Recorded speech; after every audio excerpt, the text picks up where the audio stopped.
नमस्कार. JS महाविद्यालयामध्ये युवा जल्लोष रॅलीच्या निमित्तानं ऑलिम्पियनमध्ये ज्यांनी आर्चरीचं प्रतिनिधित्व केलेलं आहे अशा सुमंगला शर्मा मॅम आपल्यासोबत आहेत. आपण त्यांची इथं प्रतिक्रिया जाणून घेणार आहोत. त्यांचा प्रवास कसा होता, त्यांनी या खेळाकडे स्वतःला कसं आणलं आणि ग्रामीण भागामधून एक सामान्य शहरामधून त्यांनी हा प्रवास करत ऑलिम्पियनसारख्या खेळामध्ये देशाचं प्रतिनिधित्व केलं आहे. आपलं मैम, आपका डिजिटल ऑर्बिट न्यूज़ ऐप में आपका स्वागत है.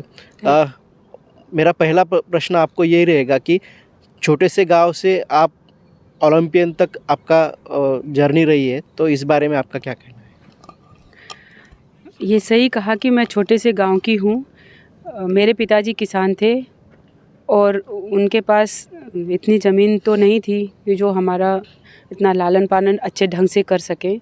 तो उन्होंने हमारी शिक्षा के लिए हमें गुरुकुल भेज दिया. जब हम गुरुकुल में गए तो हम आचार्य के सानिध्य में रहे. उन्होंने जो हमें सिखाया पढ़ाया वो हमने सीखा. उनका मकसद ये था कि हमारे बच्चे जाएं, और उस समय स्थिति अच्छी भी नहीं थी. महिलाओं को तो पढ़ाने को अधिकार भी नहीं था, वो लोग पढ़ते भी नहीं थे. हमारे गांव में कोई भी हमसे पहले कोई भी महिला पढ़ी लिखी भी नहीं है.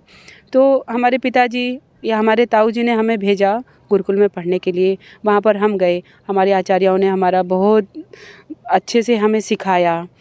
लेकिन वहाँ पर एक आर्चरी गेम शुरू हुआ. फिर मैंने वो आर्चरी गेम स्टार्ट करना शुरू किया. तो उत्तर प्रदेश आर्चरी एसोसिएशन ने एक गुरुकुल आर्चरी एकेडमी की स्थापना की. हमारे परिवार में ऐसा नहीं था कि हमने जो चाहा उनसे मांगा वो हमें मिल गया. हमें वो नहीं मिलता था, क्योंकि हम 5 भाई बहन थे. एक ही पूरी सब कुछ ख्वाहिशें पूरी हों ऐसा नहीं हो सकता था. तो गुरुकुल आर्चरी एकेडमी ने मुझे बड़ा सपोर्ट किया. हमारे आचार्य द्वय थे जिनका नाम डॉक्टर सुकामा और डॉक्टर सुमेधा है. हमारे आचार्य जी को इसी वर्ष पद्मश्री अवार्ड से भी नवाजा गया है. तो मैं वो सौभाग्यशाली लड़की हूँ कि मैंने गुरुकुल में शिक्षा ली.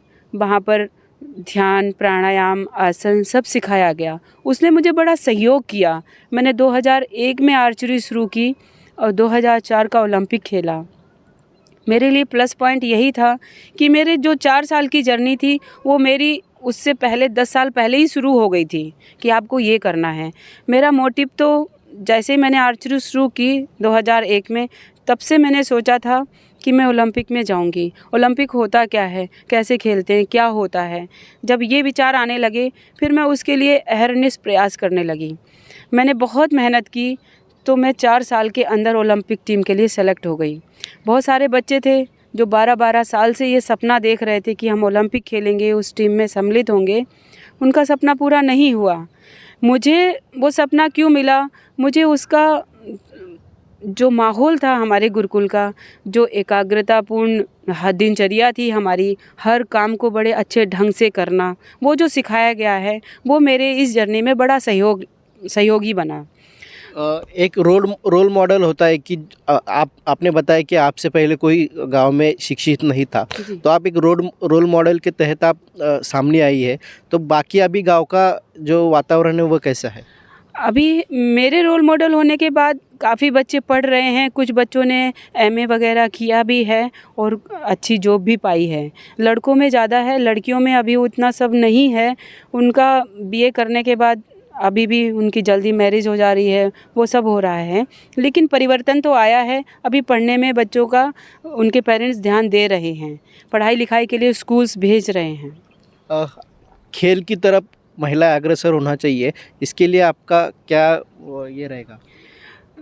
देखिए, हम जिस समाज में रह रहे हैं उस समाज में महिलाओं का सशक्त होना बहुत ज़रूरी है. अगर वो खेलेंगी तो वो शारीरिक रूप से भी स्वस्थ रहेंगी और मानसिक रूप से भी स्वस्थ रहेंगी.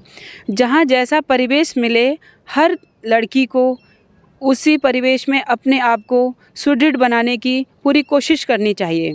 क्योंकि जो माहौल जैसा है उस माहौल में अपने आप को, जो गेम करना चाहते हो आप वो गेम करिए, या फिर आप अपने आप को स्वस्थ रखना चाहते हैं तो स्वस्थ रहिए और समाज को जागरूक कीजिए कि आज हम स्वस्थ रहेंगे तो समाज स्वस्थ रहेगा. ओलंपिक या फिर आर्चरी को एक महंगा गेम की तरह देखा जाता है। जी। एक प्रोपोगंडा सेट किया गया है कि ये बहुत महंगा खेल है, सामान्य जो खिलाड़ी है ये इसकी तरफ आ नहीं सकते या फिर कर नहीं सकते, इसमें पार्टिसिपेट नहीं कर सकते। तो इसके बारे में आप क्या कह सकते हैं? सही बात है कि आर्चरी बहुत महंगा गेम है, लेकिन अभी सरकार ने बहुत सारी स्कीमें चलाई हुई हैं। खेलो इंडिया है, एनसीओई है। अगर आप अच्छा करते हो तो आपको अपने आप को साबित करना है, फिर आपको इक्विपमेंट सारा का सारा साई प्रोवाइड कराएगी। जिस भी स्कीम में आपका सिलेक्शन होगा उस स्कीम के तहत आपको इक्विपमेंट मिलेगा। बस आपको मेहनत करके अपने आप को निखारना है, आपको अपने आप को चमकाना है। अभी इक्विपमेंट की कोई कमी नहीं है इंडिया में। हमारे समय में कोई भी संसाधन नहीं थे जो आज के समय में आपको बच्चों को फैसिलिटीज़ मिल रही हैं। बस बच्चों में जुनून की ज़रूरत है, बिना जुनून के कुछ नहीं हो सकता। आप बैक में देखिए, लिम्बाराम जी 3 ओलंपिक खेले, उन्होंने वर्ल्ड रिकॉर्ड छुआ था। उस समय के संसाधनों में और आज के संसाधनों में तो ज़मीन आसमान का अंतर है, फिर भी उन्होंने जुनून, सिर्फ जुनून के बदौलत ये मुकाम हासिल किया है। तो मैं ये आज के युवा से ये कहना चाहती हूँ कि आप अपने अंदर एक चिंगारी जला के रखिए, वो जुनून की चिंगारी है। जिस दिन आपका ये जुनून आपके सिर चढ़ गया तो आपको ओलंपिक तो क्या, आप कहीं से भी निराश होकर नहीं आएंगे, हताश होकर नहीं आएंगे, सब जगह से अचीव करेंगे और अपने राष्ट्र को उन्नत बनाएंगे। अभी जो एक महिला प्रतिनिधि के तौर पर आप खेल में पार्टिसिपेट होती हो, तो इसमें किस प्रकार की कठिनाइयों का सामना करना पड़ता है या फिर आ सकता है? महिला होने के कारण कठिनाइयाँ तो सभी के जीवन में आती हैं, सिर्फ महिलाओं के लिए नहीं आती हैं। कुछ आती हैं कि हम लोग शारीरिक रूप से ज़्यादा स्वस्थ नहीं होते हैं, अपने खाने पीने पर ध्यान नहीं देते हैं, तो हमें उस चीज़ पर विशेष ध्यान देना चाहिए महिलाओं को। क्योंकि अगर वो जैसा खाएंगी उनके शरीर में वैसी ताकत बनेगी, उनके वैसे विचार बनेंगे, जिससे कि वो अपने गेम को या जो भी जीवन जी रही हैं उसमें परफॉर्म कर पाएंगी अच्छे से। एक प्रशिक्षक के तौर पर आप अभी प्रशिक्षण दे रहे हैं, तो खेल में यशस्वी होने के लिए या यश संपादन करने के लिए 5 सूत्री आप क्या बताएंगे? सबसे पहले आप अनुशासन में रहिए। आपका जो जीवन है वो दूसरों पर प्रभाव डाल रहा है, तो आपको खुद में अपने आप को संयमित रखना होगा। आपकी कम्युनिकेशन कैसी है उस पर आपको बहुत फोकस करना होगा। आपके बच्चों के साथ रिलेशन कैसे हैं, एथलीट के साथ आपका रिलेशन कैसा है, एक प्रशिक्षक को उसका विशेष ध्यान देना चाहिए। और आप जितने पंक्चुअल होंगे, आप अपने आप में पैशनेट होंगे, तो वो चीज़ आपके बच्चे देखेंगे और वो आपसे सीखेंगे। आर्चरी खेल में ज़्यादा से ज़्यादा युवक आने चाहिए या फिर महिलाएं आने चाहिए, इसके बारे में आप क्या संदेश देना चाहेंगे? मैं ये संदेश देना चाहती हूँ कि आर्चरी सिर्फ गेम ही नहीं है, इसके पीछे धनुर्विद्या लिखा हुआ है। हमने इसको एक, जैसे हम एजुकेशन लेने जाते हैं स्कूल्स में, इसी तरीके से इसमें हमें जीवन की शिक्षा मिलती है, विद्या अर्जित करते हैं, कौशल सिखाया जाता है। आप कैसे समाज में अपना जीवन यापन करेंगे, कैसे दिशा निर्देश देंगे दूसरों को। तो जो आर्चरी एक गेम है, गेम के साथ साथ एक बहुत बड़ी शिक्षा है, विद्या है। तो हमें सभी बच्चों को आग्रह करना चाहिए, ये गेम खेलिए, इससे आपका एकाग्रता बढ़ेगी।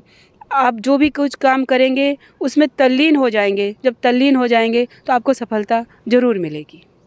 निश्चितच आपल्यासोबत सुमंगला शर्मा मॅम होता, ज्यांनी ऑलिम्पिकमध्ये 2014च्या दरम्यान देशाचं प्रतिनिधित्व केलं आहे आणि 15पेक्षा जास्त मेडल त्यांनी राष्ट्रीय आंतरराष्ट्रीय खेळामध्ये मिळवलेले आहेत. Digital orbit, Jalna.